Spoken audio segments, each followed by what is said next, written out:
पाण्यामध्ये आपण थोडं मीठ घालतोय कारण त्याचा काळा राब निघून जातो.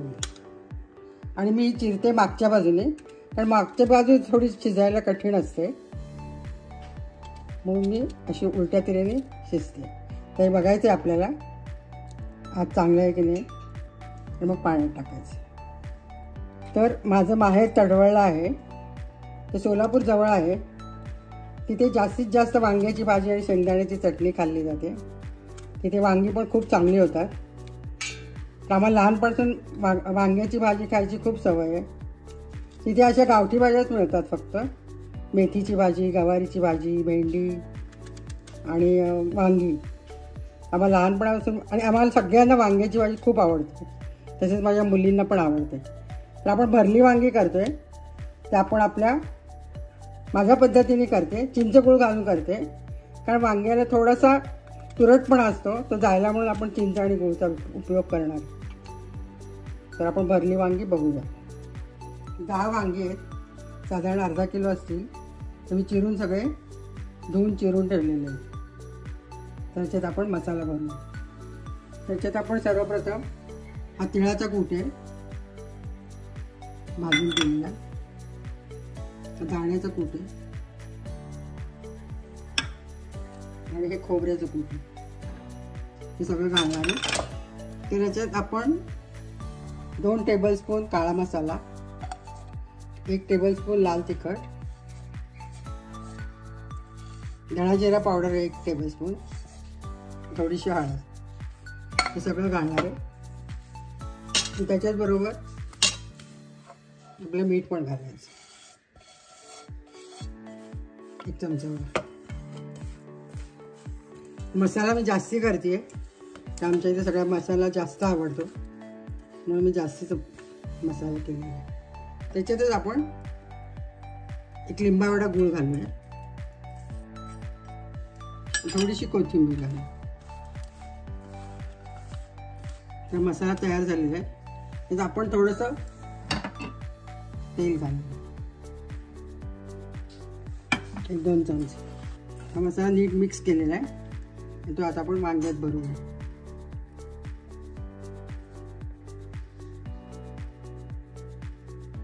इथं आपण नंतर थोडंसं शिजल्यावर चिंचेचा कोळ पण घालणार आहे. आत्ताच घालता तर कधी कधी वांगी शिजत नाही, म्हणून मी नंतर घालते. त्याचा दाबून मसाला भरणार. मग पातेलं गरम करायला ठेवलेलं आहे, त्यात 2 टेबलस्पून आपण तेल घालतोय. त्याच्यात आपण 1 अर्धा चमचा मोहरी, अर्धा चमचा जिरं,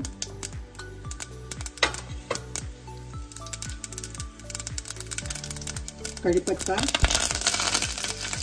आणि हिंग घालतो. तर त्याच्याला बारीक चिरलेला कांदा 1 कमी परतून घेतो. चांगला गुलाबी रंगावर येईपर्यंत परतून घ्यायचं. मग त्याला आपण भरलेली वांगी सोडणार. मध्यम गॅसवरती कांदा परतून घेतलेला आहे. आपण ही वांगी परतून घेऊ.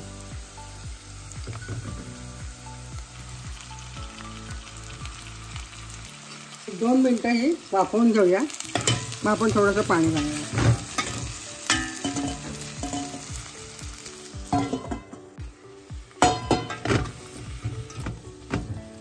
एक वाफ आलेली आता. तर याच्यात आपण हा जो मसाला आहे त्याच्यात थोडंसं पाणी घालतोय. 1 अर्धी वाटी पाणी घातलंय. हा मसाला आता त्याच्यावर घालतो. तर आपण आता हे झाकण ठेवून त्याच्यावर आपण पाणी घालणार आहे. ते वाफेचं पाणी पडत राहतं, म्हणजे वांगी नीट शिजतं. गॅस मध्यम ठेवला आहे. 5 मिनटं झाली. आता म्हणून खालीवर करूया भाजी. तर तुम्हाला असं वाटलं खूप कोरडं होते तर याच्यातलंच गरम पाणी थोडंसं घालू शकतो. परत खालीवर करून झाकण ठेवायचं. मध्ये मध्ये याला बघायला लागतं, कारण दाण्याचं खूप खाली लवकर लागायची शक्यता असते. आता गॅस मी बारीक करते. बारीक करून अजून 10 मिनटं लागतील आपल्याला. वांगी आता ऑलमोस्ट शिजलेली आहेत. 90%. तर आता ह्याच्यात आपण हा एक लिंबावळा चिंचेचा कोळ करून ठेवलेला आहे तो घालूया. मिक्स करून अजून एक 5 मिनिटं वाफवू. आता आपली भाजी शिजलेली आहे. जवळजवळ 15 मिनिटं लागलेली शिजायला. मस्त अशी चमचमीत आणि रसरशीत भाजी झालेली आहे. तुम्ही बघा. आपण इथं सर्व करू.